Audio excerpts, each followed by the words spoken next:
Halo Sobat Pancasila, kembali lagi dengan Alvain. Kali ini kita akan bahas tentang buku Atomic Habits. Eits, tapi masih ada hubungannya dengan pendidikan loh. Wah, apa tuh Bu? Kita akan kaitkan konten dalam buku ini dengan asesmen pembelajaran. Pasti para pendidik sudah tahu ya, kalau asesmen itu adalah proses pengumpulan dan pengolahan informasi untuk mengetahui kebutuhan belajar, mengetahui perkembangan dan mengetahui pencapaian hasil belajar peserta didik, yang kemudian hasilnya digunakan sebagai bahan refleksi.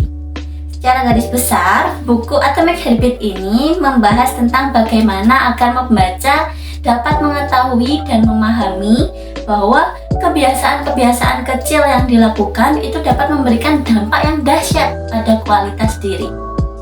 Seperti pada covernya yang menegaskan bahwa perubahan kecil memberikan hasil yang luar biasa. Apa hubungannya dengan asesmen, Bu? Dalam penerapannya, secara langsung buku ini berkaitan dengan asesmen pembelajaran di dunia pendidikan. Karena baik keberhasilan siswa dalam mengembangkan diri, dalam belajar, dalam mencapai hasil belajar peserta didiknya maupun proses pembelajaran itu sendiri sangat dipengaruhi oleh kebiasaan sehari-hari, ya kan? Jadi menurut saya, apabila siswa membaca dan mendalami buku Atomic Habits dan siswa tersebut menerapkan kebiasaan positif, maka siswa cenderung akan lebih baik dalam proses pembelajarannya, lebih siap dalam menghadapi setiap tantangan dalam proses pembelajaran, termasuk dalam aktivitas penilaian pembelajaran melalui baik asesmen formatif maupun asesmen sumatif. Penerapan pembelajaran yang terdiri dari kegiatan awal seperti salam dan doa, menanyakan kabar sebagai senjata guru dalam mendekatkan diri dengan siswa. Kemudian ada persepsi, ada motivasi, menyampaikan tujuan pembelajaran. Kemudian dilanjut dengan kegiatan inti dengan berbagai inovasi pembelajaran dari guru. Ditutup dengan refleksi bersama antara guru dan juga murid, dan juga kesimpulan dari murid. Itu semua juga merupakan implementasi dari buku Atomic Habits. Membiasakan pembelajaran diberikan dengan beberapa tahapan, yang mana itu tadi sesuai dengan kebutuhan peserta didik. Dalam buku Atomic Habits ini terdapat beberapa kaidah yang sesuai loh dengan proses pembelajaran yang diterapkan oleh guru profesional saat ini, yaitu kaidah pertama, menjadikannya terlihat. Gimana tuh? Nah, pada bagian ini sinkron dengan tahapan asesmen diagnostik dalam pembelajaran. Nah, tujuannya agar guru dan peserta didik dapat melihat dan menyadari pembelajaran apa sih yang sebenarnya dibutuhkan ke depannya. Apakah terdapat kondisi lingkungan yang kurang mendukung pembelajaran? Menggali diri, apa saja kebiasaan-kebiasaan buruk yang dapat menghambat proses pembelajaran oleh peserta didik. Nah, seperti itu.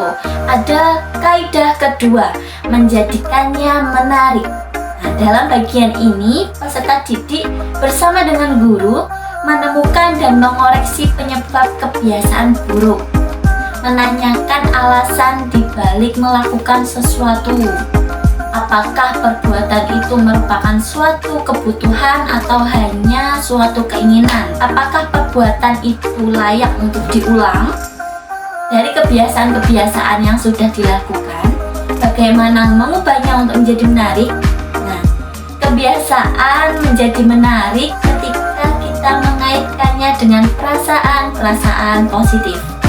Contoh kebiasaan scroll sosial media, mengobrol untuk menghilangkan kecemasan dan ketakutan. Dalam implementasi pembelajaran, guru bisa tetap memberi fasilitas peserta didik melakukan kebiasaan tersebut dalam waktu istirahat dan menumbuhkan sikap tanggung jawab, yaitu selama belum istirahat, maka kebiasaan scroll sosial media, mengobrol yang tidak perlu dengan teman, dan lain sebagainya itu ditunda terlebih dahulu. menjadikannya mudah. Peserta didik yang terlatih bisa mengontrol dirinya hingga menjadi terbiasa akan bisa lebih mudah untuk fokus memanfaatkan waktunya sebaik mungkin dan mudah untuk fokus mengikuti pembelajaran. Kaidah keempat, menjadikannya memuaskan. Ketika kebiasaan itu sudah terbentuk, dengan melakukan aktivitasnya bisa menjadi bijak, maka peserta didik akan mendapatkan kepuasan, seperti dirinya menjadi lebih tenang, terkendali, kemudian juga hasil belajar lebih maksimal dan mendapatkan fakta bahwa dirinya sudah berhasil meningkatkan kualitas diri. Semoga bermanfaat dan semoga semua Sobat Pancasila berhasil mencapai cita-cita dan harapannya. Semangat Sobat Pancasila!